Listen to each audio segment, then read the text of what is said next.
बरसात की हल्की हल्की फुहारें खिड़की के शीशों पर टपक रही थी। घर के बाहर कच्ची मिट्टी की गंध फैली थी। नंदिता रसोई में खड़ी चाय बना रही थी और चाय पत्ती की खुशबू ने कमरे को भर दिया। अभय ड्राइंग रूम में बैठा खिड़की से बाहर झांक रहा था।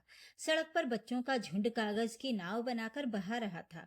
उनकी खिलखिलाहट इतनी साफ थी कि बरसात की बूंदों की आवाज भी उसमें डूब रही थी। नंदिता ने ट्रे में 2 कप चाय रखकर अभय के सामने टेबल पर रखा। लो अभय, चाय पियो, गरम गरम है। बाहर देख रहे हो ना बच्चों को? उसने धीरे से पूछा। अभय ने सिर हिलाया और हल्की मुस्कान दी, मगर आंखों में कहीं गहराई थी। हाँ, खेलते हुए कितने निश्चिंत लग रहे हैं ना। नंदिता समझ गई कि अभय फिर वही सोच रहा है, वही पुरानी अनकही कमी। वो उसके बगल में बैठ गई और कप थमा दिया। तुम भी ना हर बार बच्चों को देखकर वही यादें क्यों ताजा कर लेते हो? अभय ने चाय का घूंट लिया। कैसे ना करूं, हम दोनों ने बचपन में ही तो माँ बाप को खो दिया था नंदिता। माँ बाप का साया कैसा होता है सिर्फ अंदाजा ही लगा सकते हैं। हमारे पास यादें तक नहीं हैं, सिर्फ धुंधली तस्वीरें और कुछ रिश्तेदारों की बातें। कमरे में थोड़ी देर चुप्पी छा गई। बाहर बारिश तेज हो गई थी। नंदिता की उंगलियां चाय के कप पर ठहरी रहीं। वो भी किसी ख्याल में डूबी थी। अभय, तुम्हें पता है, जब भी मंदिर जाती हूँ और देखती हूँ कि लोग अपने माँ बाप के लिए प्रसाद चढ़ा रहे हैं, उनकी लंबी उम्र मांग रहे हैं, तो मुझे लगता है काश मेरे पास भी कोई होता जिसके लिए मैं ये सब कर पाती। उसकी आंखें हल्की सी भर आईं। अभय ने उसका हाथ थाम लिया। हम दोनों ही उस कमी को ढो रहे हैं। कभी कभी लगता है कि शादी के बाद भी घर पूरा नहीं हो पाया। जैसे 4 दीवारें तो हैं, मगर छत अधूरी है। नंदिता ने चौंक कर उसकी ओर देखा। छत अधूरी? क्या मतलब? अभय ने धीमे स्वर में कहा, मतलब हमारे पास एक दूसरे का साथ है, मगर ऊपर से कोई आशीर्वाद नहीं, कोई माँ बाप नहीं जो डांट दें, दुलार दें और जो कहें कि बेटे बहू जिंदगी ऐसे जी जाती है। नंदिता गहरी सांस लेकर बोली, सच कहो तो मैं भी यही सोचती हूँ। हर त्योहार, हर उत्सव पर लगता है जैसे कुछ छूट गया। दियों की रोशनी हो मगर उस रोशनी पर किसी बुजुर्ग की छाया न हो तो वो अधूरी लगती है। बाहर बारिश की रिमझिम अब लगातार धार में बदल चुकी थी। दोनों चुप बैठे रहे, जैसे शब्द अनकहे ही रह गए हों। थोड़ी देर बाद नंदिता ने धीरे से कहा, अभय, कभी कभी लगता है, क्या सच में ये कमी पूरी नहीं हो सकती? अभय ने उसकी ओर देखा। तुम कहना क्या चाहती हो? नंदिता ने कांपती आवाज में कहा, सोच रही हूँ कि हम दोनों तो अपने माँ बाप खो चुके हैं, लेकिन दुनिया में कितने ही ऐसे माँ बाप हैं जिनके बच्चे उन्हें छोड़ देते हैं, जिनकी आंखें भी तरसती हैं और दिल भी। अभय कुछ पल तक उसे देखता रहा। तुम कह रही हो कि?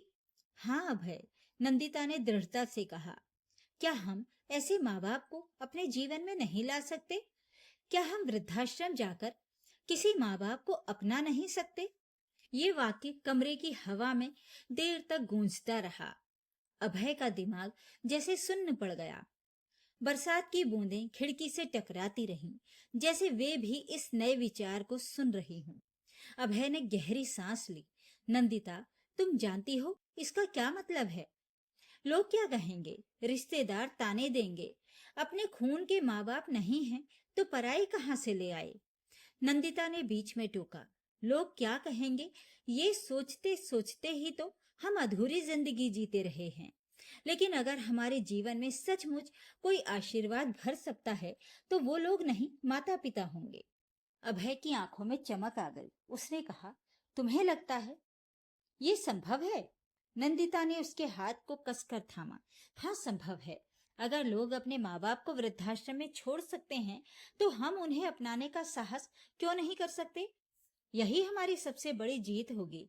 कमरे में अचानक जैसे रोशनी भर गई। अभय के चेहरे पर वर्षों बाद सच्ची मुस्कान लौटी। वो बोला, तो तय रहा, हम अपने माँ बाप ढूंढेंगे, चाहे वृद्धाश्रम जाना पड़े, चाहे लोग कुछ भी कहें, हमें अपना परिवार पूरा करना ही होगा। बरसात की रात उस पल गवाह बन गई जब 2 अधूरी आत्माओं ने मिलकर अपने जीवन को पूरा करने का रास्ता खोज लिया। 2 दिन तक अभय और नंदिता चुपचाप सोचते रहे, कभी खिड़की से बाहर देखते हुए, कभी रात के खाने के समय। दोनों एक ही बात मन में लिए बैठे रहते। तीसरे दिन रविवार था। आसमान साफ था और हवा में हल्की ठंडक। नंदिता ने कहा, अभय चलो, आज चलते हैं। अभय ने सिर उठाकर उसकी ओर देखा। कहाँ? अरे वृद्धाश्रम, और कहाँ? क्या भूल गए? जहाँ हर दिन कितनी ही कहानियां दब जाती हैं। चलो, आज हम उन कहानियों को सुनने चलते हैं। अभय थोड़ी देर खामोश रहा, फिर धीरे से बोला, ठीक है। फिर वो दोनों गाड़ी में बैठकर पहले मार्केट गए और ढेर सारे नए कपड़े, खाने का सामान और फल खरीदे। फिर निकल पड़े वृद्धाश्रम की ओर। वृद्धाश्रम शहर के बाहरी हिस्से में था। सफेद रंग की इमारत, जिसके गेट पर लिखा था, आश्रय सेवा ही सम्मान है। गेट पर कुछ गुलाब के गमले रखे थे, लेकिन उनमें धूल जमी थी। अंदर से किसी हारमोनियम की आवाज आ रही थी।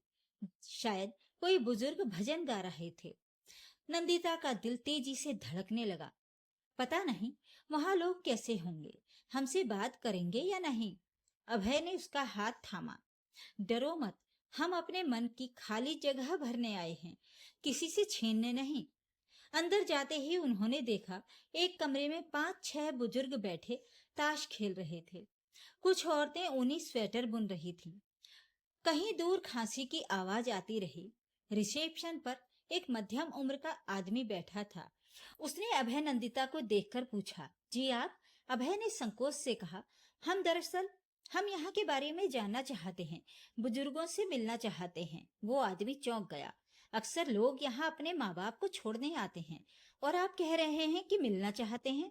नंदिता ने हल्की मुस्कान के साथ कहा, हाँ, शायद हमें उनकी जरूरत है। वो आदमी कुछ देर तक उन्हें देखता रहा, जैसे समझ नहीं पा रहा हो कि ये दोनों मजाक कर रहे हैं या सचमुच गंभीर हैं। फिर उसने सिर हिलाया और कहा, ठीक है, आइए, मैं आपको हमारे 2 बहुत पुराने सदस्यों से मिलाता हूँ। इन्हें यहाँ 5 साल हो गए हैं। वो उन्हें बरामदे में ले गया। वहां एक बुजुर्ग लकड़ी की कुर्सी पर बैठे अखबार पढ़ रहे थे। सफेद धोती, हल्की सी झुकी कमर, माथे पर गहरी लकीरें। ये है शंकर प्रसाद जी, मैनेजर ने कहा, रिटायर्ड स्कूल टीचर। इनके बेटे बेटी दूसरे शहर में रहते हैं, लेकिन यहाँ देखभाल के लिए छोड़ गए। अभय और नंदिता धीरे से आगे बढ़े। अभय ने कहा, नमस्ते अंकल। शंकर प्रसाद ने अखबार नीचे रखा और ध्यान से दोनों को देखा। तुम लोग नए हो यहाँ? नंदिता ने हिचकते हुए कहा, जी, हम मिलने आए थे। शंकर प्रसाद हल्की हंसी में बोले, अरे, बहुत कम लोग मिलने आते हैं। आमतौर पर तो यहाँ छोड़कर जाने का सिलसिला चलता है। अच्छा लगा कि कोई बाहर से आया। उनकी आवाज में कड़वाहट नहीं थी, मगर एक गहरा अनुभव और सच्चाई झलक रही थी। बरामदे के दूसरे छोर पर एक बुजुर्ग महिला बैठी थी। उनके हाथ में एक पुराना सा कपड़ा था, जिसे वो धीरे धीरे तह कर रही थी। चेहरे पर झुर्रियां और अपनों से दूर रहने का दर्द साफ झलक रहा था। मैनेजर ने कहा, ये है सावित्री देवी। बहुत बोलती नहीं है, लेकिन सुनना जानती हैं। नंदिता उनके पास बैठ गई। नमस्ते माँ जी। सावित्री देवी ने सिर उठाकर उसे देखा। कुछ क्षण चुप रही, फिर मुस्कुराकर बोली, बेटी, तुमने मुझे माँ जी कहा। बहुत समय बाद किसी ने ऐसे पुकारा है। नंदिता की आंखें भर आईं। अगर आप चाहें तो मैं आपको माँ कह सकती हूँ। सावित्री देवी का गला रूंध गया। उन्होंने नंदिता के हाथ पर हाथ रख दिया। अगले आधे घंटे दोनों वहीं बैठे रहे। शंकर प्रसाद अपने स्कूल के दिनों की बातें सुनाने लगे। उनकी आवाज में गर्व भी था और कहीं ना कहीं पीड़ा भी। सावित्री देवी बीच बीच में सिर्फ मुस्कुराती या सिर हिलाती। कभी कुछ ऐसा पूछ लेती जैसे लग रहा था मानो वे अभय और नंदिता को परख रही हूं। क्या वे सचमुच दिल से आए हैं या बस औपचारिकता निभाने? चारों आपस में इतने घुल मिल गए कि लग ही नहीं रहा था कि कुछ घंटे पहले वो अजनबी थे। अब शाम ढल चुकी थी। अभय और नंदिता ने अपने साथ लाए कपड़े और खाने का सामान आश्रम में रह रहे सारे बुजुर्गों में बांट दिया, तो उन्हें दोनों हाथों से आशीर्वाद मिला। फिर आने को कहकर बाहर निकले तो आसमान गुलाबी हो रहा था। नंदिता की आंखों में नमी थी। कुछ घंटे ही बुजुर्गों के साथ बिताने पर उन्हें बहुत शांति मिली थी। अभय, देखा सावित्री माँ ने कितनी सहजता से हाथ पकड़ लिया, जैसे उन्हें भी हमारी ही तरह किसी की कमी खल रही हो। अभय धीरे से बोला, हाँ, और शंकर प्रसाद जी की आंखों में वो खालीपन मैंने अपने बचपन में महसूस किया था। लगता है शायद हमें यही ढूंढना था। नंदिता ने सिर हिलाया। हम इन्हें अपना सकते हैं, क्यों ना कोशिश करें। अभय ने गहरी सांस ली। हाँ, लेकिन ये इतना आसान नहीं होगा। हमें उन्हें मनाना होगा, समाज को समझाना होगा। लेकिन नंदिता, क्या उनके बेटे उन्हें हमारे साथ भेजेंगे? अभय, इस बारे में हमें मैनेजर से बात करनी होगी। अगली मुलाकातों में हम सारी बातें क्लियर कर लेंगे।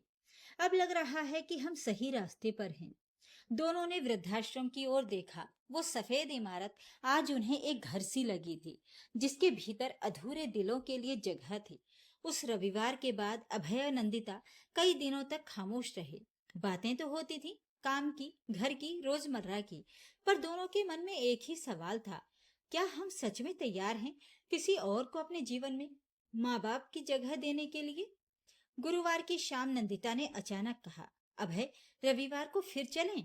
सावित्री माँ का चेहरा बार बार याद आता है, जैसे उनकी आंखें कह रही हो, रुको, बात करो। अभय ने हल्की मुस्कान दी। मुझे भी शंकर जी की बातें सुनने की इच्छा हो रही है। इतने साल बाद किसी ने मुझे बेटा कहकर पुकारा था। अजीब सा अपनापन महसूस हुआ। सच पूछो तो ऐसा लगा जैसे तपती रेत पर किसी ने ठंडे पानी की बौछार कर दी हो। नंदिता, क्या तुमने भी कुछ महसूस किया था उन दोनों की आंखों में? हाँ अभय, जैसे हम दोनों बचपन से माँ बाप के प्यार और छांव के लिए तरसे हैं, वैसी ही तड़प मैंने उन दोनों की आंखों में महसूस की थी। जैसे वो रोज अपने बच्चों को पुकारते हों कि वापस आ जाओ और हमें यहाँ से ले जाओ। हाँ नंदिता, पता नहीं कैसे आजकल के बच्चे अपने माँ बाप को वृद्धाश्रम में रहने को मजबूर कर देते हैं। उन माँ बाप को जो बचपन में अपने बच्चों को आंखों से ओझल नहीं होने देते थे। बच्चे अगर कहीं दूसरे शहर में पढ़ने जाएं या कोई अच्छी नौकरी के लिए उन्हें जाना पड़े, तो माँ बाप को अपने सीने पर पत्थर रखकर उन्हें भेजना पड़ता है और दिन रात चिंता में डूबे रहते हैं कि हमारे बेटे ने खाना खाया होगा या नहीं। उन्हीं माँ बाप को बच्चे बोझ समझकर छोड़ देते हैं और सालों साल पलटकर उनसे मिलने तक नहीं आते। अभय की आंखें आंसू रोकने के कारण लाल हो गई थीं। नंदिता भर्राई आवाज में बोली, अभय, जब तक हमारे पास कोई चीज होती है ना, तो हम उसकी कद्र नहीं कर पाते। वही चीज खो जाने पर हमें उसका महत्व पता चलता है। लेकिन नंदिता, बहुत से लोग ऐसे होते हैं कि उनका दिल नहीं पिघलता। उनको कोई फर्क नहीं पड़ता कि उनके माँ बाप जिंदा भी हैं या नहीं। शंकर अंकल को ही देख लो, 5 साल से वृद्धाश्रम में रह रहे हैं, लेकिन बहू बेटे ने पलटकर उन्हें देखा तक नहीं। नंदिता ने अभय का हाथ थाम कर कहा, तो इस रविवार हम फिर चलें उनसे मिलने? हाँ नंदिता, जरूर चलेंगे। रविवार को वे फिर वृद्धाश्रम पहुंचे। इस बार भी उनके हाथ में कुछ फल और घर पर बनी खीर थी। मैनेजर ने हंसकर कहा, लगता है आप लोग मेहमान नहीं, रिश्तेदार बनकर आने लगे हैं। अभय ने मुस्कुराकर जवाब दिया, शायद रिश्ता बनने की शुरुआत हो रही है। सावित्री देवी बरामदे में बैठी तुलसी के पौधे में पानी डाल रही थी। नंदिता पास गई और झुककर बोली, माँ, आपके लिए खीर लाई हूँ, खुद बनाई है। उन्हें देखकर सावित्री देवी की आंखों में चमक आ गई। चमकती आंखों से उसे देखा। बेटी, मुझे याद है जब मेरी बहू पहली बार मेरे लिए खीर लाई थी, तब मैंने सोचा था अब घर में बेटी आ गई है। आज तो वही याद दिला रही है। उनके दिल का दर्द बाहर आ ही गया। उन्होंने कटोरी में एक चम्मच खीर ली और धीरे से मुस्कुराई। मिठास तो तेरे हाथों में है बेटी। नंदिता की आंखें भर आईं। अगर सच में मुझे बेटी मान लिया तो बुरा तो नहीं लगेगा। सावित्री देवी ने उसका चेहरा दोनों हथेलियों में थाम लिया। बेटी बनने के लिए जन्म देने वाली जरूरी नहीं होती, दिल से अपनाना ही असली रिश्ता है। आजकल खून के रिश्ते हैं कहाँ। दूसरी ओर शंकर प्रसाद अखबार रखकर अभय से कहने लगे, बेटा, तुम्हें पता है, एक वक्त था जब मेरे पोते पोती मुझे दादाजी दादाजी कहते थे। घर में उनकी आवाज गूंजती रहती थी। आज यहाँ सन्नाटा है, कोई दादा दादी कहने वाला नहीं है। अभय ने उनके पास बैठकर कहा, अंकल, अगर आप चाहें तो मैं आपको दादाजी कह सकता हूँ, लेकिन मुझे तो आपको पिताजी कहने का मन करता है। शंकर प्रसाद चुप रह गए, उनकी आंखें भर आईं। धीरे से बोले, बेटा, कभी कभी सोचता हूँ, भगवान ने अगर मुझे अच्छे बेटे दिए होते तो मैं यहाँ क्यों होता। लेकिन शायद भगवान ने देर से सही अच्छा बेटा भेज दिया। अभय ने झुककर उनके पैर छुए। पिताजी, अब आप अकेले नहीं हैं। उस दिन दोनों ने कई घंटे वृद्धाश्रम में बिताए। नंदिता सावित्री देवी के साथ बैठकर ऊन का गोला लपेटती रही। सावित्री देवी कभी उसकी चुन्नी ठीक कर देती, कभी कहती, ज्यादा काम मत कर, थक जाएगी। ये वही वाक्य थे जिनके लिए नंदिता बचपन से तरसती रही थी। अभय शंकर प्रसाद से राजनीति और किताबों पर चर्चा करता रहा, जैसे वो फिर से विद्यार्थी बन गया हो और उस सामने उसके अपने पिता बैठे हों। कुछ हफ्तों बाद करवा चौथ का दिन आया। नंदिता ने सोचा, आज माँ के बिना करवा चौथ अधूरा लगेगा। उसने निश्चय किया कि शाम को व्रत खोलने के बाद सीधे वृद्धाश्रम जाएगी। जब वो वहां पहुंची तो सावित्री देवी आंगन में बैठी थी। नंदिता ने उनकी गोद में सिर रखकर कहा, माँ, आज मैंने चांद देखकर व्रत खोला, पर लगा जब तक आपका आशीर्वाद ना मिले व्रत पूरा नहीं होगा। सावित्री देवी की आंखों से आंसू बह निकले। उन्हें अपनी बहू याद आ गई, जो उनके पैर छूना तो दूर उन्हें देखना तक पसंद नहीं करती थी। सारे त्योहार सुने सुने ही कब निकल जाते पता ही नहीं चलता। उन्होंने नंदिता के सिर पर हाथ रख दिया। बेटी, आज तूने सचमुच मुझे माँ बना दिया। धीरे धीरे ये बात मोहल्ले और रिश्तेदारों तक पहुंचने लगी कि अभय और नंदिता वृद्धाश्रम जाते हैं और वहां किसी बुजुर्ग दंपत्ति से मिलते हैं। कुछ लोग मजाक उड़ाने लगे, अरे, अपने माँ बाप तो थे नहीं, अब किराए के माँ बाप ढूंढ रहे हैं।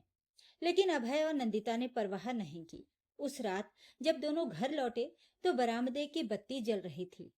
नंदिता ने कहा, अभय, देखो ना, जैसे माँ पिताजी हमारे साथ लौट आए हों। अभय ने उसकी ओर देखा और हल्की मुस्कान दी। हाँ नंदिता, लगता है हमारा अधूरा आंगन अब पूरा होने वाला है। अभय और नंदिता की हर रविवार वृद्धाश्रम जाने की आदत अब पक्की हो चुकी थी। सावित्री देवी और शंकर प्रसाद उनके जीवन का हिस्सा बन गए थे। लेकिन जब भी कोई रिश्ता गहराता है, समाज उसे कसौटी पर जरूर परखता है। एक शाम नंदिता अपनी एक चचेरी बहन के घर गई। चाय की चुस्की लेते लेते बहन ने अचानक कहा, सुना है तुम लोग हर हफ्ते किसी वृद्धाश्रम जाते हो और वहां किसी अजनबी दंपति को माँ बाप कहकर बुलाते हो। ये सब क्या है नंदिता? नंदिता थोड़ी असहज हुई। उसने धीमे स्वर में कहा, हाँ, हम जाते हैं। दरअसल हमारे बचपन से ही माँ बाप नहीं है और वहां हमें वो अपनापन मिलता है जो हमें कभी नसीब नहीं हुआ। बहन ने भौहें चढ़ाईं। पर लोग हंस रहे हैं, कहते हैं, देखो, अपने तो थे नहीं, अब दूसरों को गोद ले रहे हैं। तुम्हें फर्क नहीं पड़ता? नंदिता ने गहरी सांस ली। फर्क तो पड़ता है, पर दूसरों की सोच पर जीवन थोड़े न रोका जा सकता है। कुछ ही दिनों में पड़ोसियों तक भी बात पहुंच गई। एक दिन अभय काम से लौट रहा था कि मोहल्ले के शर्मा जी ने ताना कस दिया, अरे अभय बेटा, बहुत नेक काम कर रहे हो। लोग अपने माँ बाप को वृद्धाश्रम छोड़ते हैं और तुम उल्टा कर रहे हो, वहां से माँ बाप उठा कर लाना चाहते हो। पास खड़े लोग हंस पड़े। अभय ने शांत स्वर में कहा, शर्मा अंकल, दुनिया से उल्टा करना कभी कभी सही भी होता है। अगर लोग अपने माता पिता को छोड़ सकते हैं तो हम क्यों नहीं किसी माता पिता को अपना सकते। शर्मा जी चुप हो गए, पर यह घटना अभय के दिल में हल्की चुभन छोड़ गई। एक रविवार को नंदिता के मामा और मामी उनके घर आए। खाना खाते खाते मामी ने गंभीर स्वर में कहा, बिटिया, हमें सुनने में आया है कि तुम लोग किसी अनजान बूढ़े बुजुर्ग को माँ बाप बुलाने वाले हो। ये सब क्या नाटक है? नंदिता ने शांत स्वर में कहा, मामी, ये नाटक नहीं है, ये हमारी जरूरत है। हमें बचपन से माँ बाप का प्यार नहीं मिला, अब जब हमें वो अपनापन मिला है तो क्यों छोड़ें। मामा ने गुस्से में कहा, पर समाज क्या कहेगा? कल को लोग हंसेंगे तो हमारे परिवार का नाम खराब होगा। अभय ने विनम्रता से उत्तर दिया, मामा जी, अगर समाज को हंसना ही है तो किसी भी बात पर हंस लेगा, पर अगर कभी समाज ये कहे कि हमने किसी के जीवन में रोशनी भरी तो शायद वही असली सम्मान होगा। कुछ ही दिनों बाद दीपावली आई। अभय और नंदिता ने निश्चय किया कि इस बार वे त्योहार वृद्धाश्रम में मनाएंगे। जब वे सजावट का सामान, मिठाइयाँ और दिए लेकर पहुंचे तो पूरा वृद्धाश्रम चहल पहल से भर गया। सावित्री देवी ने खूब आशीर्वाद दिया। बेटा, आज इतने साल बाद लगा जैसे घर में फिर से रौनक लौट आई हो। शंकर प्रसाद ने हंसते हुए कहा, आज इस आंगन में दियों की रोशनी से ज्यादा तुम्हारे चेहरों की मुस्कान चमक रही है। उस रात जब सबने मिलकर दिए जलाए तो अभय और नंदिता ने महसूस किया कि असली रोशनी तो उनके दिलों में है। दीपावली के बाद मोहल्ले के कुछ लोग उन्हें मिलने आए।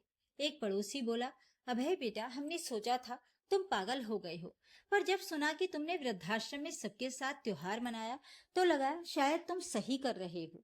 लोग हंसे, पर सच्चाई ये है कि तुमने वो किया जो हम में से कोई हिम्मत नहीं कर पाया।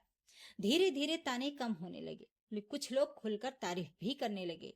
उस रात नंदिता ने अभय से कहा, अभय, लगता है भगवान हमें परख रहा था, पर अब हम और मजबूत हो गए हैं। अभय ने उसकी ओर देखते हुए कहा, हाँ नंदिता, और अब मुझे यकीन है एक दिन यही लोग कहेंगे कि हमने सही किया। पर अभय और नंदिता जानते थे कि असली कसौटी अभी बाकी है। दिल से रिश्ता बना लेना आसान था, लेकिन दुनिया की नजरों में उसे मान्यता दिलाना मुश्किल। एक सर्द रात थी। अभय और नंदिता छत पर बैठे चाय पी रहे थे। चांद बादलों में छिप छिप कर खेल रहा था। नंदिता ने धीमे स्वर में कहा, अभय, क्या तुम्हें नहीं लगता कि हमें ये रिश्ता आधा अधूरा नहीं रखना चाहिए? क्यों न हम इन्हें औपचारिक रूप से अपने माँ बाप बना लें? अभय कुछ पल चुप रहा, फिर उसने गहरी सांस लेकर कहा, मैं भी यही सोच रहा था, पर कानूनी तौर पर क्या ये संभव है? क्या हम जैसे लोग बुजुर्गों को गोद ले सकते हैं? नंदिता ने दृढ़ स्वर में कहा, क्यों नहीं? जब बच्चे अनाथालय से गोद लिया जा सकते हैं, तो बुजुर्गों को क्यों नहीं गोद ले सकते? अगर समाज ने इसके लिए कोई रास्ता नहीं बनाया है, तो हम रास्ता बनाएंगे। अगले रविवार जब वे वृद्धाश्रम पहुंचे तो सावित्री देवी और शंकर प्रसाद हमेशा की तरह दरवाजे पर इंतजार कर रहे थे। खाने पीने और बातचीत के बीच अचानक अभय ने गंभीर स्वर में कहा, पिताजी, माँ, हम आपसे एक बात कहना चाहते हैं। हो सकता है आपको अजीब लगे, पर हम दिल से कहना चाहते हैं। सावित्री देवी ने चौंक कर पूछा, क्या बात है बेटा? तुम इतने गंभीर क्यों लग रहे हो? नंदिता ने आगे बढ़कर उनका हाथ थाम लिया। माँ, पिताजी, हमने सोचा है कि अब हम इस रिश्ते को आधा अधूरा नहीं रखना चाहते। हम आपको औपचारिक रूप से अपने माता पिता बनाना चाहते हैं। कुछ पल के लिए पूरा कमरा शांत हो गया। फिर सावित्री देवी की आंखों से आंसू बहने लगे। बेटी, क्या सच में तुम हमें अपने माँ बाप बनाना चाहते हो? हमारे अपने बच्चे तो हमें बोझ समझते हैं। अभय ने तुरंत कहा, नहीं माँ, आप बोझ नहीं, हमारी सबसे बड़ी पूंजी हैं। अगर आप राजी हों तो हम कानूनी प्रक्रिया शुरू करना चाहते हैं। शंकर प्रसाद ने कांपते हाथों से अपना चश्मा उतारा। उनकी आंखें भीग चुकी थी। बेटा, हम तो सोचते थे कि जीवन अब खत्म ही हो गया है, लेकिन शायद भगवान ने हमें नया जन्म दिया है तुम्हारे माँ बाप बनकर। जब वृद्धाश्रम के मैनेजर को ये बात पता चली तो वे सचमुच चौंक गए। अरे, ये तो मैं पहली बार सुन रहा हूँ। लोग तो यहाँ अपने माँ बाप को छोड़कर जाते हैं और आप उन्हें गोद लेना चाहते हैं। ये तो समाज के लिए एक मिसाल होगी। अभय ने मुस्कुराकर कहा, जी, हम चाहते हैं कि जो लोग अपने माँ बाप को बोझ मानते हैं वे कम से कम हमारे उदाहरण से सीखें कि बुजुर्ग बोझ नहीं, आशीर्वाद होते हैं। अगले दिन अभय और नंदिता ने वकील से संपर्क किया। वकील पहले तो हैरान रह गए। देखिए, ऐसा कोई स्पष्ट कानून नहीं है कि आप वृद्ध दंपति को गोद ले सकते हैं, लेकिन आप उन्हें अपने कानूनी संरक्षक बना सकते हैं। आप चाहें तो वसीयत और गार्जियनशिप के जरिए ये औपचारिकता पूरी हो सकती है। अभय ने दृढ़ता से कहा, चाहे जितनी मुश्किल हो, हम ये प्रक्रिया पूरी करेंगे। धीरे धीरे ये खबर पूरे शहर में फैल गई। अखबारों ने हेडलाइन बनाई, जहां लोग माँ बाप को छोड़ देते हैं, वहां एक जोड़ा उन्हें अपना रहा है। टीवी चैनल ने भी इंटरव्यू लिया। एंकर ने सवाल किया, अभय जी, नंदिता जी, आपको क्यों लगा कि आपको इस तरह का कदम उठाना चाहिए? अभय ने शांत स्वर में कहा, क्योंकि हमें बचपन से माता पिता का प्यार नहीं मिला और हमें लगता है अगर भगवान ने हमें ये मौका दिया है कि हम किसी के अधूरेपन को पूरा करें तो हमें पीछे नहीं हटना चाहिए। नंदिता ने आगे कहा, आज लोग माँ बाप को बोझ समझकर वृद्धाश्रम भेज देते हैं, पर हमने सोचा क्यों ना हम उसी वृद्धाश्रम से माँ बाप अपने घर ले आएं, ताकि दुनिया को ये समझ में आए कि रिश्ते खून से नहीं दिल से बनते हैं। लोगों ने तालियां बजाईं, पर कुछ ने उन्हें पागल कहा, पर अधिकतर ने कहा काश हर बेटा बेटी ऐसा सोच पाते। ये खबर सावित्री जी के बेटे बहू तक भी पहुंची। बहुत लज्जित महसूस कर रहे थे, लेकिन आगे आने की हिम्मत नहीं हुई। आखिर किस मुंह से अपने माता पिता से माफी मांगते। चुपके चुपके नंदिता और अभय को देखने जरूर आए थे कि देखें तो कि वो दंपति कौन है जिसने हमारे जैसे नालायक और एहसान फरामोशों को आईना दिखाया है। कई कानूनी प्रक्रियाओं और कागजात पूरे होने के बाद वो दिन भी आ गया जब सावित्री देवी और शंकर प्रसाद औपचारिक रूप से अभय और नंदिता के माता पिता बन गए। वृद्धाश्रम के आंगन में एक छोटा सा कार्यक्रम रखा गया था। दिए जलाए गए, मिठाइयां बांटी गईं। शंकर प्रसाद ने भावुक होकर कहा, हमने सोचा था जीवन का अंत यहीं होगा, अकेलेपन में, लेकिन आज लगता है जिंदगी ने हमें दूसरा अवसर दिया है। ये बेटा और बहू हमारे लिए वरदान है। सावित्री देवी ने नंदिता को गले लगाकर कहा, अब मुझे किसी भी रिश्ते की कमी नहीं रही। मुझे अब यकीन है कि माँ होना सिर्फ जन्म देने से नहीं, अपनाने से भी होता है। नंदिता ने चुपचाप हाथ जोड़कर भगवान का धन्यवाद किया। उसे लगा जिंदगी की सबसे बड़ी कमी आज पूरी हो गई। सावित्री जी और शंकर जी वृद्धाश्रम में रह रहे अपने दूसरे साथियों से गले मिले। उनकी आंखों में नई जिंदगी की चमक भी थी और साथियों से बिछुड़ने का दुख भी। उन्होंने सभी के लिए हाथ उठाकर भगवान से कामना की कि उन सबकी जिंदगियों में रोशनी भर दे। जब वो चारों वृद्धाश्रम से निकल रहे थे तो सबकी आंखों से आंसू बह रहे थे। सबसे मिलते रहने का वादा करके वे घर आ गए। अभय और नंदिता ने अपने माता पिता का फूलों से स्वागत किया और लाल रंग की रोली से बने उनके पैरों के निशानों को सहेज कर रख लिया। अगली सुबह अलग ही थी। घर के आंगन में तुलसी के पास दिया जल रहा था, जिसकी लौ पर सावित्री देवी हर रोज अपनी श्रद्धा उड़ेलती। शाम को चारों मिलकर बरामदे में बैठते, कभी पुराने किस्से चलते, कभी हंसी मजाक।